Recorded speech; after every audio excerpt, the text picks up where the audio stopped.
โดยบุญอภิวันอัญชลีสวัสดีโดยการนิรันดร์เทิน10 นิ้วกราบแนบไตรไหวสาปารมีธรรมในครูบาอาจารย์พระมหาเถรานุเถระ ท่านเจ้าคณะพระสังฆาธิการทุกรูปทุกตนขอความสุขความสวัสดีในธรรมะแห่งองค์สมเด็จพระสัมมาสัมพุทธเจ้าจงมีแก่บรรดาศรัทธาสาธุชนท่านผู้ฟังทั้งหลายที่มีโอกาสเปิดเครื่องรับฟังรายการเสียงธรรมก่อนรับตาทางสถานีวิทยุพระพุทธศาสนาเพื่อการศึกษาและวัฒนธรรมอำเภอเมืองจังหวัดเชียงใหม่ FM ความถี่ 104.50 เมกะเฮิรตซ์รายการเสียงธรรมก่อนรับตานำเสนอทุกวันจันทร์อังคารพฤหัสบดีเสาร์และอาทิตย์วันจันทร์และวันพฤหัสบดี 19:30 นาทีถึง 2 ทุ่มวันอังคาร 19:30 นาทีถึง 22 นาฬิกาวันเสาร์วันอาทิตย์เวลา 19:20 นาทีถึง 20:25 นาทีโดยประมาณรายการเสียงธรรมก่อนรับตานี้นำเสนอเพื่อให้ญาติโยมสาธุชนได้นำไปคิดพิจารณาเป็นประทีปธรรมนำชีวิตให้ญาติโยมสาธุชนได้ข้อคิดเตือนจิตสักคิดใจก่อนอื่นก็ขออนุโมทนากับญาติโยมที่ได้มาร่วมเป็นเจ้าภาพที่ดินจำนวน 7,000 ตารางเมตรละ200 บาทคนละเล็กคนละน้อยกันมาวันนี้ก็มีหลายคนหลายท่านซึ่งก็ได้ประกาศอนุโมทนาวันอังคารเป็นช่วงไปเนาะเพราะวันนอกนั้นเวลามันมีน้อยวันนี้ขณะนี้ทางวัดจังกำอำเภอป่าซางก็ฝนตกนะญาติโยมฝนตกเนาะพอดีแรงนี้ย้ายควายย้ายวัวเข้าพื้นต้นไม้กระเดียวหนังมืดมาพังเพ่งสักทุ่มเนาะทุ่มปลายเนี่ยเอาละตกมาละก็เลยเป็นที่จุ่มเย็นเนาะแต่น้องควายน้องวัวนี่ก็อยู่พื้นต้นไม้เนาะอยู่กลางต้งญาติโยมเพราะฉะนั้นทั้งนี้ทั้งนั้นก็ถือว่าอาตมาภาพก็ได้รับภาระธุระจัดการดูแลเลี้ยงดูน้องควายน้องวัวโคกระบือเนาะเพราะฉะนั้นช่วงนี้วันพรุ่งนี้ก็จะต้องไปจ่ายสตังค์คือตังเจ้าของที่เพิ่นเป็นบางส่วนเนาะเพราะว่าขออนุโมทนาขอเมตตาจากญาติโยมที่เพิ่นช่วยเป็นเจ้าภาพที่แรกเพิ่นก็จะช่วยกันมาคนละ400,000เนาะ400,000ปลายเนาะ432ก็อยู่4ที่5ที่ทางนี้ทางนั้นวันนี้ก็ยังบ่ได้โอนมากันเตื้อก็วันพรุ่งนี้ก็เป็นเรื่องที่นักใจที่จะต้องย้ายเป็นบางส่วนก็เลยขอเมตตาจากเจ้าของที่ซึ่งบางส่วนเพิ่นก็จะต้องได้ย้ายกันจะได้จ่ายกันวันพรุ่งนี้เงินเพื่อวัดเพื่อว่าเงินวัดที่จริงก็มีอยู่แต่ว่าเอาบ่สามารถแตะต้องได้เพราะถือว่าสัญญาคือสัญญาสัจจะคือสัจจะเนาะเชื่ออย่างหนึ่งว่าจะต้องมีสิ่งที่ดีๆเข้ามาช่วยเหลือเพราะฉะนั้นญาติโยมสาธุชนที่เป็นเศรษฐีใจบุญนายทุนใจดีก็ถ้าจะช่วยทางวัดจังกำก็ขอโทรศัพท์เข้ามาได้เนอะเพราะส่วนมากก็เนี่ยโทรศัพท์เข้ามาก็ยังว่านั้นแนะนำตรงนั้นตรงนี้เงินก้อนแรกที่ได้เอามารับใช้ญาติโยมมาขอมาแผงห้องน้ำเนี่ยที่จริงก็มี500,000ปลายเนาะเพื่อจะรวบรวมไว้ซื้อที่ดินแต่บังเอิญว่าเขาแผงห้องน้ำนึกว่าจะได้พระใจเหลือไว้แผงห้องน้ำก็เกือบ400,000 300,000ปลาย330,000เนาะพอดีจ่ายหั่นจ่ายนี่อันนั้นก็ลุอันนั้นก็เสียขุดจ้างเปิ้นขุดดินแถมเนาะจ้างเปิ้นขุดดินเพื่อคือเป็นสระเป็นเหมืองเนาะเป็นบวกให้ควายลงเนาะแล้วก็ซื้ออันนั้นอันนี้แถมเนาะอันนี้ก็ถือว่าสตังค์ก็เลยบอกพอวันที่11ก็คือวันพรุ่งนี้ก็จะต้องยิบยืมเป็นบางส่วนวันพรุ่งนี้ก็หลังเที่ยงก่อน3 โมงก่อนธนาคารปิดเนาะต้องโอนให้เพิ่นขอ400,000นะเพราะฉะนั้นอาศัยญาติโยมยืมญาติโยมบางคนเพิ่นก็ยังวันพรุ่งก็ให้คำตอบหน่อยเขาก็นักใจมาหลาย หลายเดือนเนาะตั้งแต่ตกลงจะได้รับซื้อของเพิ่นแต่คุณโยมแม่อรุณีคุณหญิงแม่อรุณีนี่เพิ่นก็มีเมตตาเพิ่นก็ว่าจ่ายเป็นบางส่วนมาให้เลขาเพิ่นลายอู้กันว่าบางทีบางครั้งก็ช่วยกันถ้าเสนอเรื่องไปอยู่4-5ที่เพิ่นว่าเพิ่นจะช่วยเนาะก่อนที่เพิ่นมาตอนนั้นช่วงก่อนเข้าพรรษาเพิ่นก็มากันทำเรื่องไปเลยเนาะ339 34 12 35 15มันก็เกินไปเนาะ5 คน4 คน5 คนนี่แหละ300,000ปลายต่อคน350,000 350,000มันก็พอดี12ก็พอดีอาจจะได้ช่วยกันก่อนแรกนี่เขาจะต้องจ่ายให้เพิ่น400,000วันพรุ่งนี้ก่อนนักจ่ายมาก็นึกว่าความดีเขาก็ทำมาเป็นแท้เป็นว่าแต่ความเป็นหนี้มันก็ทำให้เขาบั่นทอนใจเหมือนกันแต่ทางนี้ทางนั้นก็ถือว่าบ่ได้นักใจอันยังอู้กันได้ญาติโยมอยู่กันได้เขาญาติโยมเพิ่นก็ว่าสิ้นปีนี่เขาจะได้ทอดพระป่าวันที่1 มกราคม 63พุ่นน่ะจำนวน 7,000 ตารางเมตรนะตารางเมตร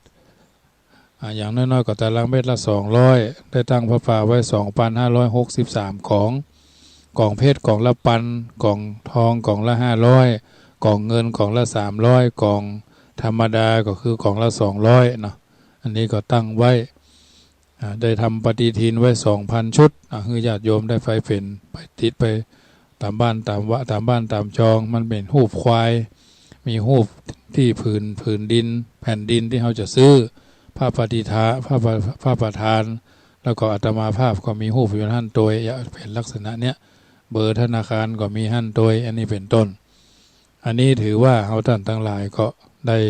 ช่วยกันมาบางคนเพิ่นก็ช่วยมาหลายร้อยพี่น้องตั้งดอยสะเก็ดวันนั้นเพิ่นก็เอากล้วยมาที่เพิ่นฟังอยู่นะเนาะวันนี้บ่ได้เอาใบมาแต่ขี้ฝนตกนึกว่าบ่ได้ออกแล้วไงเนาะช่วงแรกนี่บ่ได้ออก6 โมงถึง 7 โมงนี่ยุติไปเพราะว่าฟ้าคำรามใหญ่เสียงฟ้าห้องฟ้าคางอาเขาก็เลยบ่ม่วนกว่ามันพาพอดีช่วงที่2นี่ก็ยังแขวนน้อยมันก็ซาลงไปเดือนนี้ก็มิดมัดบ่ได้เนาะอันนี้ญาติโยมสาธุชนที่อยู่ทางบ้านก็ช่วยกันเป็นกำลังใจเนอะช่วยกันมีพี่บอกพี่มีน้องบอกน้องช่วยกันเป็นเจ้าภาพที่ดินคือวัดสถานที่นี้ก็จะเป็นสถานที่ปฏิบัติธรรมและบอกข่าวดีว่าเดือนธันวานี่จะมีพระเถระที่เป็นพระกรรมฐานจำนวน30 รูป30 ตัดเนาะเพื่อนจะได้มาปรากฏอธิษฐานธรรมอยู่ที่วัดจังกำลิกี้คืนโมโหเนอะเพื่อนจะมาถึงวันใดเนอะเตรียมเนอะจะมาใส่บาตรข้าวสารอาหารแห้งพระกรรมฐานสายหลวงพ่ออาจวัดมหาธาตุท่าพระจันทร์30 รูปหมู่ใหญ่เนาะเพื่อนจะมาจากขุนน้ำนางนอนอำเภอแม่สายเพื่อนจะเดินมาเรื่อยๆขอเพื่อนเมตตาเพื่อนมาแผ่บารมีเพิ่มเติมเพื่ออาตมาได้มีบารมีสูงนะพระเถระครูบาหลวงพ่อสุจินเนาะเพื่อนเป็นพระชั้นผู้ใหญ่สายหลวงพ่อสายกรรมฐานพระกรรมฐานเพื่อจะนอนแบบเรียบง่ายๆอย่าโยมอยู่นะพูนเจียงใหม่ฟังขึ้น104นี่ก็พากันมาใส่บาตรข้าวสารอาหารแห้งฟัดใจเนาะเอาส่วนหนึ่งเขาก็จะถวายหลวงพ่อเอาไปวัดเพิ่นส่วนหนึ่งเขาก็จะเอาไว้วัดจังกรรมเป็น2 ส่วนนะครูบาอาจารย์บ้านเพิ่นส่วนหนึ่งของเขาส่วนหนึ่งเพิ่นไป2 ส่วนอย่าง50 บาทเขาก็จะแบ่งคนละ25เพิ่น100 บาทเขาก็จะแบ่งคนละ100 บาทค่อยแบ่งคนละ50 200ให้ก็จะแบ่งละคน100เนี่ยแล้วแบ่งกันเพิ่นก็จะต้องเดินทางเพิ่นเดินทางวันละ30 กิโลนะ30 กิโลเพิ่นเอา30 ตัดบารมี30 ตัดนะอันนี้ญาติโยมก็คอยฟังข่าวไปเนอะได้ส่งหนังสือโยมแม่ตั้งแม่ริมเมืองแก้วชุด1เนาะโยมแม่นี้ก็ได้รับแล้วเนาะแม่ที่ป่าไผ่แล้วแม่ที่สันทรายน้อยเนาะท่านพระครูปุ้นวัดเขาพระอำเภอเมืองนครนายกก็ได้รับแล้วส่งไป4 ชุดเหมือนกันโยมบ้านแม่แต่นี่ยังบ่ได้ส่งตัวเนอะ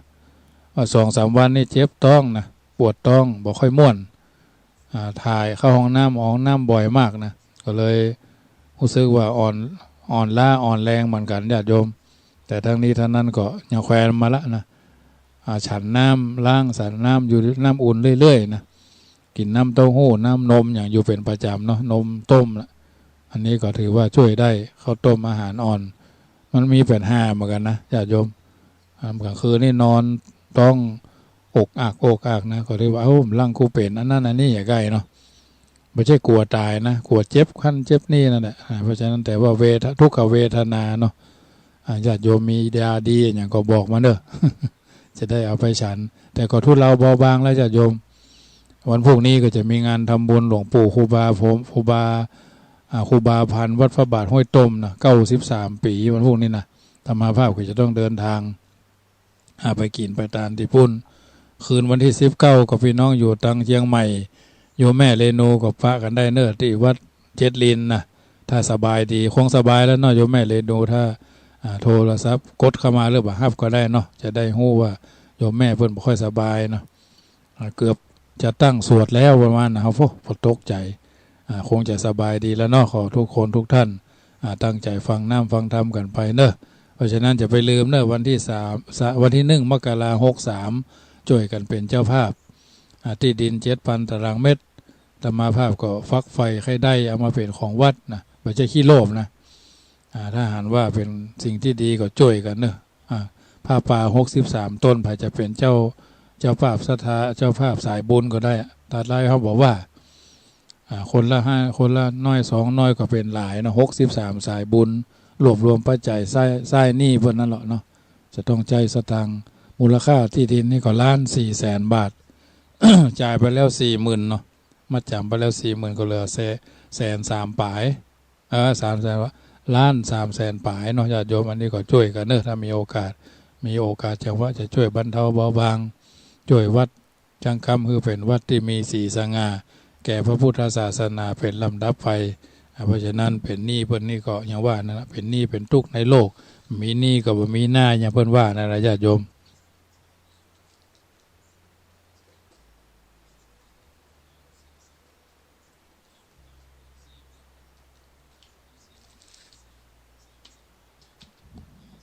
เพราะฉะนั้นญาติโยมสาธุชนท่านผู้ฟังทั้งหลายน้ำธรรมคำสอนในทางพระพุทธศาสนาเป็นสิ่งที่เราท่านทั้งหลายจำเป็นจะต้องสร้างขึ้นมาอันเรื่องของศีลญาติโยมเรื่องของศีลเรื่องของทานเรื่องของภาวนาที่เราได้ยินได้ฟังกันอยู่เป็นประจำนี่ก็พยายามฟังมันดีศีลสมาธิปัญญาที่เราท่านทั้งหลายได้ยินได้ฟังกันมาตั้งแต่แรกเริ่มเดิมทีนั่นก็ถือว่าเป็นสิ่งที่ทำให้เราท่านทั้งหลายมีความสุขกายสบายใจในการดำเนินชีวิตที่ถูกต้องท่องแท้การดำเนินชีวิตของเขานั้นต้องมีหลักการหลักเกณฑ์หลักแหล่งหลักธรรมน้อมนำมาเป็นข้อเดือนจิตสกิจใจของเขาเรื่องของสวัสดิธรรมเนาะเรื่องของสวัสดิธรรมมีบาลีกล่าวว่านานยัตตระโพชาตะภาษานานยัตตระอินทริยสังวรานานยัตตระสัพพนิสักขวะอาหังปัสสามิโสธินันตินะเพราะฉะนั้นญาติโยมสาธุชนท่านผู้ฟังทั้งหลายเรื่องของสิ่งที่ดีที่งามสิ่งที่เป็นมงคลเนาะควรระลึกถึกซึ่งก็คือสิ่งที่มันสวัสดิธรรมที่เกิดขึ้นมีอย่างพ่องนะมีอย่างพ่องก็ถึงจะปรากฏว่าพระพุทธเจ้าทรงบรรลุความสวัสดิมงคลสวัสดีครบสมบูรณ์ยิ่งกว่าผู้ใด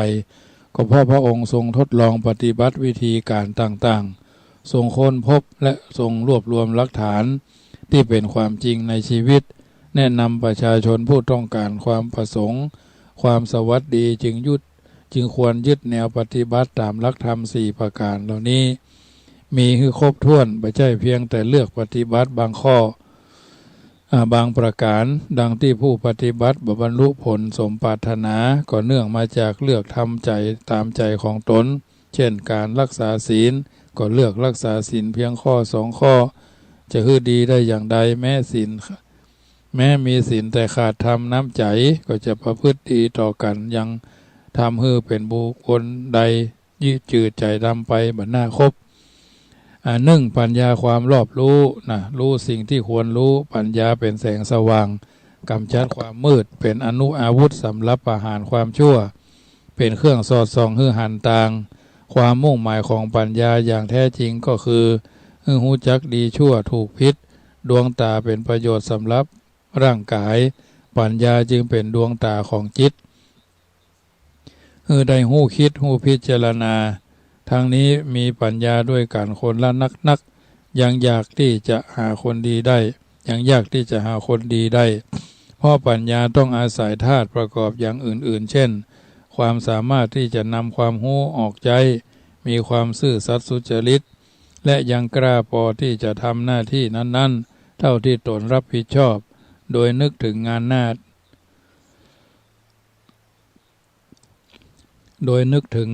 ที่เป็นใหญ่กิจการต้องเพิ่งพาปัญญาเป็นหลักเบื้องต้นคนที่บ่ฮู้แต่อวดฮู้ทำอันอย่างลงไปแม้จะมีความตั้งใจดีย่อมมีโอกาสทำผิดพลาดเหมือนลงทางที่ยิ่งเดินยิ่งหลงมากยิ่งขึ้นบ่ฮู้ต่างปีกต่างออกต่างปอกต่างกลับก็ควรหาความฮู้แม้ฮู้แล้วบ่ควรประมาทอาจทำผิดพลาดเสมอเพราะการงานของโลกบ่ได้เป็นอย่างที่คิดจึงต้องเตรียมตัวป้องกันความเสียหายคนหนุ่มผู้มีปัญญาก็นึกแต่เพียงความสำเร็จผลเล็งหันแต่สิ่งที่ดีเลิศคนแก่ก็พอหันแต่ความผิดพลาดเสียหายทั้งสองประเภทจึงต้องเพิ่งพาอาศัยกันงานจึงเป็นส่วนสำคัญงานจึงเป็นงานบรรนักใจปัญญาจึงบ่ได้หมายความเพียงว่ากู้เงินเอามาใช้เอี่ยวเต็ดเตแจกกันบ่ได้เกิดประโยชน์อันใดมีแต่ความนักใจแต่ก็ต้องเป็นการคาดผลที่จะพึงเกิดในภายหน้าอย่างถูกต้องปัญญาจึงต้องมีสัมมาทิฏฐิความหัดชอบอย่าให้เป็นมิจฉาทิฏฐิความหันผิดปัญญาจึงก่อเกิดความศรัทธาคือความเชื่อในการกระทำแม้เพียงเชื่อว่าทำอย่างใดได้อย่างนั้นนับว่าเป็นความรู้ที่เหมาะสมหากมีความรู้ย่อมมีแต่มีเหตุดีผู้มีปัญญาแล้วจึงต้องมีสวัสดิธรรมก็คือตัปปะคือดับบะนะความเพียรเอาไว้ใส่ใจในการงานกล่าวสั้นๆก็คือฮักงานฮักหน้าที่ทำมันอย่างบ่ย่อท้อคนทำงานจึงหาได้ง่ายแต่คนฮักงานหาได้ยากส่วนมากจึงเป็นคนจับจดทำได้เพียงชั่วครั้งชั่วคราวเมื่อบ่สำเร็จมักท้อถอยความเพียรจึงมีคุณลักษณะเฉพาะคือการชนะตนเองโหถึงความบกพร่องและความเสียหายของตนซึ่งเนื่องจากความอ่อนแอความขี้ข้านความโกรธความริษยาหรือความหลงมัวเมาต้องบำเพ็ญเพียรที่เรียกว่าตบะเหมือนความตั้งใจในข้อที่ว่าหากยังบ่สามารถจะชนะนิสัยความซามได้จะบ่ยอมหยุดความเพียรการสร้างความดีก็คือสร้างให้คนมีความเพียรเอาชนะให้ได้ก่อนบุคคลที่ชนะได้แล้วจึงสามารถทำการงานต่างๆได้ดีก็เพราะเคยฝึกฝนอบรมมาดีแล้วจึงมีดีเพียงพอที่จะใช้ความดีให้กระทำสิ่งที่ดีต่อไปความเพียรที่ควรยึดถือเป็นตัวอย่างสำหรับพิจารณาเพื่อให้บรรลุผลสมปรารถนาทุกครั้งไปนั่นก็คือพุทธบิดาว่าเนื้อและเลือดทั้งหมดในร่างกายจงเหือดแห้งไปแต่เหลือหนังเอ็นกระดูกก็ตามทีตราบใดที่ยังบ่สำเร็จเป็นพระพุทธประสงค์ตราบนั้นจะบ่ยอมเลิกลาความเพียรผู้มีปัญญาจึงบ่ใช่ฮู้ซึ่งบ่ใช่ผู้ฮู้นักแต่เป็นผู้มีความฮู้มากนะบ่ใช่ฮู้นักแต่เป็นคนที่มีความฮู้มากฉลาดฮู้จักใจเพียรเป็นเครื่องพิสูจน์ความฮู้แก้ไขโดยอุบายอันแยบคายชื่นชมในผลงานเพียรรอบความเพียรอบรมความดีที่ตนยังบ่ดีบ่มีขึ้นทั้งฮู้จักรักษาความดีนั้นๆบ่ให้เสื่อมคลายไปได้ไปจะได้บ่ต้องกระทำความดีบ่อยๆเหมือนเดินทางก็ต้องเดินทางไปให้ถึงจุดหมายบ่ใช่เดินแล้วหยุดหรือย้อนปีกมาทางเดิมแถมซึ่งเป็นการเสียเวลาเปล่าๆความเพียรที่ประคองรักษาไว้เป็นอันดีนั่นบางสมัยเกิดความท้อใจตามวิสัยของสามัญชนคนธรรมดาปุถุชนคนธรรมดาและคนบดีคนดีฮู้จักดีก็ย่อมสรรเสริญ ส่วนคนบดีบ่ฮู้ความดีย่อมติเตียนจึงต้องสร้างเครื่องมือสำรับช่วยให้เกิดความโปร่งใสเป็นปกติประคองการงานนั่นๆให้แน่วแน่เหมือนไม้ค้ำจูนเอาไว้และต้องอาศัยสวัสดิธรรมคืออินทรีย์สังวรความสำรวมอินทรีย์6ตาหูจมูกลิ้นกายและใจในเวลาที่หันรูปฟังเสียงดมกลิ่นลิ้มรสถูกต้องโผฏฐัพพะหูธรรมอารมณ์ด้วยใจทำแต่งานจึงต้องอาศัยความดีใจความสุขใจเมื่อความผิดหวังเกิดขึ้นทำให้เกิดทุกข์โทมนัสขาดกำลังใจที่จะทำต่อไปงานการย่อมค้างหรือไม่หรือบ่ได้ผลดีเพราะหันแก่ประโยชน์ส่วนตนบางอย่างหรือตั้งความหมายสูงเกินไปจนบล้มเนาะ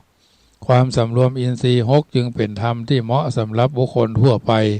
ในขณะที่ยังมีชีวิตอยู่ในโลกนี้รู้จักความเป็นไปของโลกว่าต้องเป็นอย่างนั้นบ่ผูกพันด้วยความหลงผิดคิดแต่จะให้มีความพอใจอย่างเดียวซึ่งเป็นไปบ่ได้เมื่อมีฮักต้องมีจังมีสรรเสริญต้องมีนินทาความสำรวมคือความยุติอารมณ์ที่เกิดขึ้นทั้งภายนอกและภายในกำหนดรู้ว่าอันยังเป็นอันยังดีหรือชั่วบุญหรือบาปเกิดจากอันยังอย่าให้ความยินดีและความยินร้ายความฮักต่ออารมณ์ที่น่าปรารถนาและความชังต่ออารมณ์ที่บ่น่าปรารถนาเกิดขึ้นเนื่องจากความรักแปรไปกลายเป็นความชังความชังแปรไปกลายเป็นความรักจิตวิ่งวุ่นอยู่กับความฮักความจังตั้งแต่เกิดมาจนถึงปัจจุบันนี้ก็เพียงต้องการรักภักใส่ความชังและก็บ่สำเร็จต้องประสบถึงต้องประสบทั้งสองอย่างสติสัมปชัญญะระลึกนึกถึงความระลึกนึกถึงและความหู้ตัวจึงทำหน้าที่เป็นผู้รักษาประตูอย่างกวดขันรักษาจิตให้เป็นปกติมั่นคงบ่เอ็นเอียงไปตามอารมณ์ที่เข้ามากระทบยกจิตให้อยู่เหนือความฮักความชังกิเลสบ่สามารถชักจูงไปได้จิตจึงเป็นธรรมชาติที่ผ่องใสบ่มีอย่างมากระทบเพราะวางจิตเหมือนแผ่นดินจะตักโกยขึ้นสักเพียงไรแผ่นดินก็บ่หวั่นไหวหมดเสี่ยงไปเพียงเท่านั้นความสำรวมอินทรีย์จึงเป็นธรรมที่ทำวิธีที่ประเสริฐบ่ทำให้จิตกวัดแกว่งไปมาหรือทำให้ผู้ฝูงทำให้ฟูขึ้นฟุบลงตามวิสัยของโลกผู้ที่อยู่ในโลกย่อมคุมจิตใจได้เช่นนี้ย่อมทำให้เป็นผู้ประกอบกิจการได้เต็มที่สม่ำเสมอถึงแม้จะล้มลงไปก็ต้องลุกขึ้นได้บ่มีวันเศร้าโศกเสียใจเพราะบ่เกิดประโยชน์อันหยังมีกิริยามารยาทสุภาพอ่อนโยนคำพูดก็มีหลักฐานเหตุผลเพราะในการที่จะรับผิดชอบต่อการงานทุกประเภทผู้ที่ทำมาอย่างแล้วบ่ต้องนักใจในภายหลังจึงต้องวางจิตใจเป็นกลางบ่หวั่นไหวต่อความสรรเสริญและบ่หวั่นกลัวต่อคำนินทาความสำรวมอินทรีย์6อย่าเอาไว้ได้จึงเป็นผู้สามารถบังคับใจให้อยู่ภายในอำนาจได้และควรฝึกใจให้สูงขึ้นไปโดยลำดับคือสวัสดิธรรมข้อ4สัพพนิสสักขะสัพพนิสสักขะการปล่อยวางกิเลสทุกอย่างกิเลสคือความบ่รู้ที่เป็นอย่างหยาบย่อมแสดงให้ปรากฏออกมาในภายนอกอย่างกลางก็เป็นเพียงขุ่นมัวเศร้าหมองในภายในอย่างละเอียดก็ได้แก่อนุสัยได้หู้ยากอนุสัยหู้ได้ยากเป็นกิเลสซึ่งแอบแฝงซ่อนเล่นเหมือนบุคคลบางคนกิริยาภายนอกงดงามแช่มชื่นแต่น้ำใจเหมือนน้ำใจบ่งามน้ำใจเศร้าน้ำใจดำเนาะหรือคนสามัญในเวลาทำความดีเหมือนมีบาปอันหยังแต่เวลาขาดสติสามารถแสดงกิริยาอย่างบัดสีบัดเถรอเลอะเทอะสกปรกรกรุงรังได้ก็เนื่องมาจากกิเลสซึ่งแอบซ่อนอยู่ภายในนั่นเองได้ก่อตัวทำหน้าที่ของเขาเช่น กับไฟสูมขอนลุกโผงขึ้นประการต่อมาความพอใจความขุ่นเคืองความบ่ฮู้และความบ่ฮู้อย่างละเอียดแม้บุคคลจะได้บำเพ็ญบุญกุศลฮู้อยู่จริงบัจใจจะหมดเสี่ยงไปยังคงมีเรื่องประจำหาโอกาสที่แสดงอำนาจปรากฏอยู่เสมอเหมือนพ่อแม่จะตั้งใจตัดลูกคือขาดออกไปจากสกุลวงศ์ตัดได้เพียงปากแต่ใจตัดไม่ได้ยังคงมีเหตุเมตตากรุณาอย่างลึกซึ้งประจำอยู่กิเลสประเภทอนุสัยนี่แหละทำให้บุคคลต้องเวียนวนอยู่ในกองทุกข์บ่มีวันสิ้นสุดเพราะต้องการสุขและต้องการให้ยิ่งขึ้นไปอย่างดีไฟคือกิเลสก็ได้แต่เพียงหลีลงบ่ฮื้อฮ้อนบ่ใคร่ฮ้อนเนาะและก็กลับร้อนพุกโคงขึ้น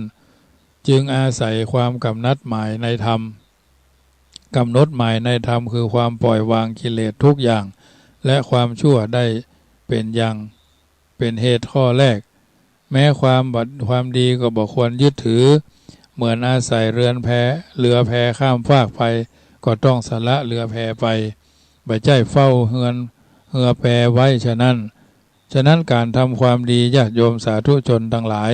ก็ควรเข้าใจถึงความดีแต่บ่เพียงต้องการทำความดีทำดีเพื่อบ่ให้ความชั่วเกิดขึ้นเพื่อทำความดีครบบริบูรณ์แล้วบ่มีชั่วก็ต้องบ่ยึดถือเอาความดีมีจิตใจผ่องใส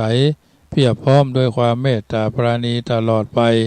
เป็นการทำความดีเพื่อรักษาความดีไว้ให้ประจำโลกบ่ได้มุ่งหมายหาเครื่องตอบแทนทุกแทนอย่างโลกได้หรือบ่ได้บ่สำคัญความสำคัญอยู่ที่การกระทำให้ดีเป็นพอโดยหน้าที่ของมนุษย์จึงมีอยู่เพียง2ประการคือการกระทำกิจตามหน้าที่ที่เป็นและได้รับมอบหมายทำงานนั้นๆโดยความซื่อสัตย์สุจริตเป็นประโยชน์ทางสังคมและทำประโยชน์แก่ตนโดยปลดเปลื้องภาระหน้าที่ทั้งหลายและใจออกยุกอย่างที่เป็นเพียงส่วนสภาวะธรรมที่เกิดติดต่อกันมาจนกว่าเหตุจะดับสนิทอบรมทางกายและจิตทั้งวิปัสสนาและสมาธิจึงเป็นผู้บรรลงไปตามเพลิดเพลินและบ่ต้องคร่ำครวญในความทุกข์สวัสดิธรรม4ข้อนี้เพียงข้อใดข้อหนึ่งย่อมได้รับประโยชน์ตามสมควรแก่คุณสมบัตินั้นๆเมื่อสามารถบำเพ็ญให้เกิดขึ้นครบถึง4ข้อย่อมเป็นสวัสดิธรรมเต็มที่เป็นวิธีทางของอารยชนดังที่ได้กล่าวมานี้บ่เท่าแต่นั้นญาติโยมสาธุชนท่านผู้ฟังทั้งหลายทุกคนต้องการเป็นคนดีต้องการมีความสุขต้องการมีความเจริญและเป็นไปบ่ได้เพราะบ่ยอมรับและทำตามแนวทางในทางที่ชอบความต้องการอย่างเดียวบ่สามารถทำให้สิ่งที่ตนปรารถนาสำเร็จจึงต้องอาศัยการกระทำอยากดีก็ต้องทำความดีอยากมีความสุขก็ต้องละความโลภความโกรธความหลงอยากเจริญก็ต้องรู้จักบำรุงรักษาและบำเพ็ญประโยชน์คนเฮาจึงต้องปฏิบัติธรรมอย่าเพียงแต่มีความรู้ธรรมเมื่อรักษาความเป็นคนเพื่อรักษาความเป็นคนให้เป็นผู้ที่น่าเคารพนับถือธรรมะคือธรรมะจริยาศีลจึงแยกคนออกจากคำว่าสัตว์โลกคนจึงเป็นประเภทที่คนจึงมีประเพณีดีงามเพื่อเป็นแนวทางแห่งการปฏิบัติมีความประพฤติดีต่อกันเสมอต้นเสมอปลายคนดีคนเลวเกิดจากการกระทำเอาทำดีก็เรียกว่าเป็นคนดีเอาทำชั่วก็เรียกว่าเป็นคนชั่วในครั้งใครตั้งให้แก่ใครไม่ได้นะใครตั้งให้แก่ใครไม่ได้จึงควรพร้อมใจและเต็มใจเพื่อเป็นคนดีมีจำนวนนักเพราะบ่ต้องการให้คนภัยเรียกว่าเป็นคนชั่วจึงเหมือนถูกมกไหม้อยู่ในนรกทั้งเป็นจะไปปฏิบัติธรรมควรทำอย่างไรซึ่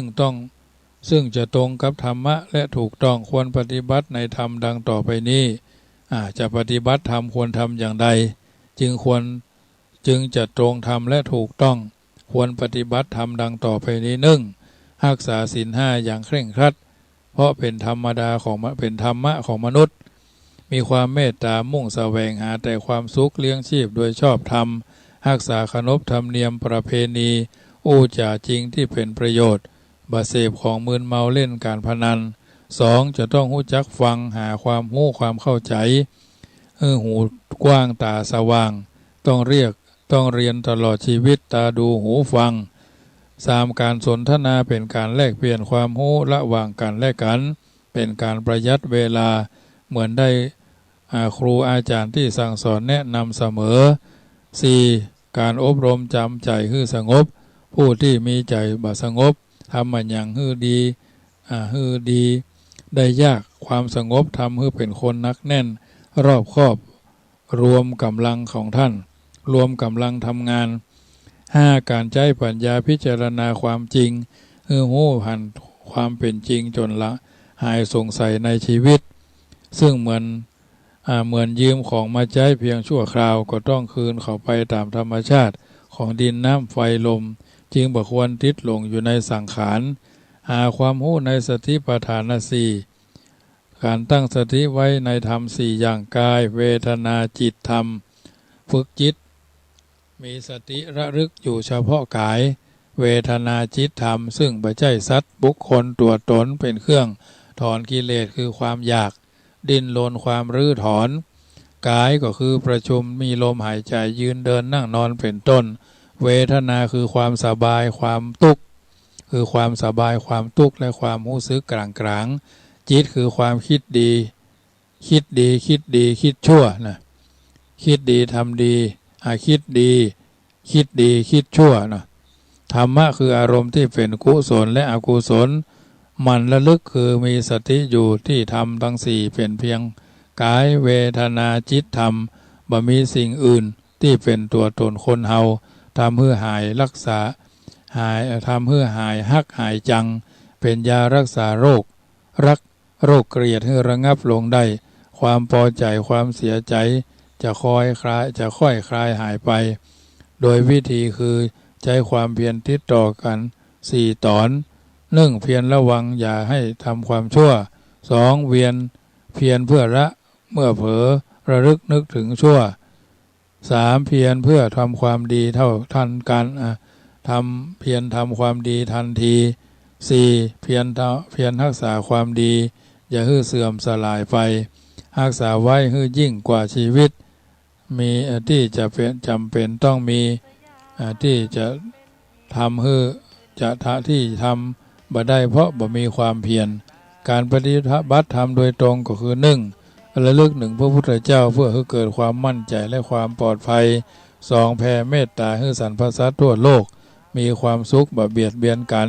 3พิจารณาร่างกายให้หันว่าบางงาม4ระลึกถึงความตายเพื่อให้มีความสลดใจและแสวงหาที่เปิ้งรู้จักแยกจิตออกจากกามความใคร่ความต้องการและจากอกุศลคือความชั่วทางกายวาจาใจเหมือนคนตกหลุมตกบ่อต้องปีนขึ้นจากหลุมจากบ่อฮือได้เมื่อจิตตกอยู่ในอำนาจกิเลสก็ต้องแยกแยะจิตใจออก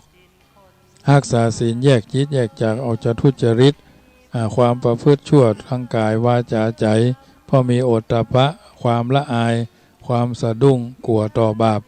การอบรมใจเพื่อส่งเสริมให้มั่นคงและบริบูรณ์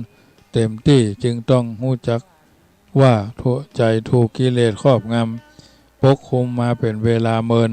จึงควรรู้เรื่องใจคือเรื่องของตัวให้ดีหันกงจักเป็นดอกบัวหันความชั่วเป็นความดีวิธีปฏิบัติในสิ่งเหล่านี้เราต้องทำได้สม่ำเสมอต้นเสมอปลายอันนี้ญาติโยมสาธุชนท่านผู้ฟังทั้งหลายได้ยินได้ฟัง